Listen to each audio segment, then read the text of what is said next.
की हुई prime minister साहब से।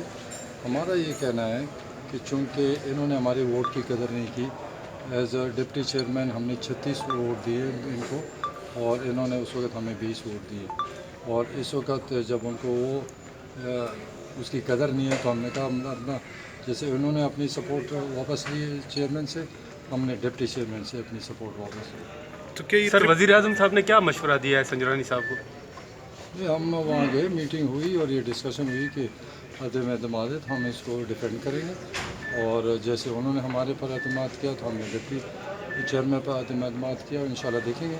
सर एक बहुत ज़्यादा जो बात की जा रही है कि हॉर्स ट्रेडिंग की, कि अब इस इलेक्शन में पैसा बहुत ज़्यादा चलेगा। बतौर अहम आप वज़ीर दिफा भी हैं, तहरीक इंसाफ के अहम लीडर भी हैं, आप वाकई पैसा चलेगा? इंशाल्लाह पैसा कोई नहीं चलेगा, लेकिन आप जब सारे सेनेट में नज़र दौड़ाएंगे तो आपको 15-20 ऐसे लोग नज़र आएंगे जो बिल्कुल इंडिपेंडेंट हैं, और जो वोट है सबकी अपनी सोच है।